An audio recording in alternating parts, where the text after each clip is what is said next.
ఈనాటి ఆరోగ్యమే మహాభాగ్యం కార్యక్రమానికి స్వాగతం సుస్వాగతం. ఆహారపు అలవాట్లలో క్రమేపీ వచ్చిన కొన్ని మార్పులు చూద్దాం. సర్వరోగ నివారణి పేరుతో ఎప్పుడో 25 సంవత్సరాల క్రితం ఆయిల్ పుల్లింగ్ అని వచ్చింది.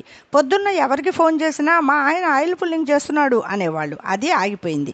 తర్వాత నీళ్లరాజు వచ్చాడు. కుండలు కుండలు నీళ్లు తాగితే రోగాలు మాయం అన్నాడు. అది పోయింది. పచ్చి కూరగాయలు తింటే బలం అని ప్రచారం చేశారు కొందరు. అది పోయింది. ఇప్పుడు ఇంకొక ఆయన వచ్చి రాగులు, సజ్జలు, జొన్నలు, కూరగాయలు అన్నీ కలిపి రసం చేసుకొని తాగండి అంటున్నాడు.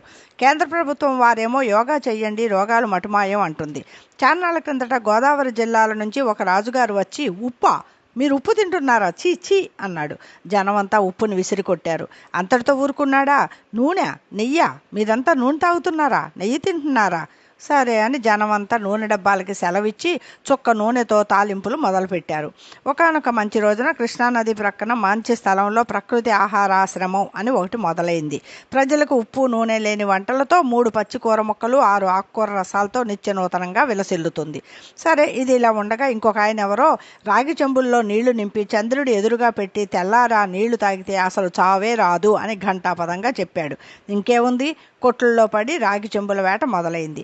అలా వెన్నెల్లో పెట్టిన రాగి చెంబుల్లో నీళ్లు తాగుతూ ఉప్పు నూనె పులుపు తీపి లేని రాజుగారి వంటలు తింటూ 200 ఏళ్లు గ్యారంటీ అనుకుంటున్న దశలో మహారాజశ్రీ మాచినేని ఉద్భవించారు. నూనె మానేశారా పిచ్చోళ్ళారా, మిల్లుల్లో ఆడించిన కొబ్బరి నూనె 100 గ్రాములు తాగండి, ఇక చూడండి అన్నాడు. ఇంకేముంది, కొబ్బరి చెప్పులు సంచిలో వేసుకుని గానుగులంట పడ్డారు జనం.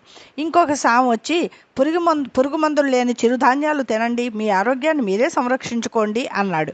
ఇంకేముంది, కర్నూలు సోనా బియ్యం అన్నం తినడానికి బదులు సామలున్నాయా, అరికలున్నాయా, సొజ్జలున్నాయా అని షాపులంట పరుగులు తీస్తున్నారు. వీళ్ళంతా ఇలా ఉన్నారు, నేనేం తక్కువ అంటూ మట్టి కుండల్లో వండుకొని తినడం మంచి ఆరోగ్యం అని మూలనున్న మరో మట్టి శాస్త్రవేత్త గారు అన్నారు. చెయ్యాల్సింది చేయకుండా ఎంతకాలమని వాళ్ళు చెప్పారని వీళ్ళు చెప్పారని ఆరోగ్యం కోసం చెంబులేసుకుని సంచులేసుకుని పరిగెడతారు. ఇకనైనా పరుగులాపి ప్రశాంతంగా జీవించండి. మన పూర్వీకులు అన్నీ తిని చక్కగా పని చేసుకున్నారు. మనం మాత్రం పని మాని ఇలాంటి వాటి వెనుక గంతులేస్తున్నాం.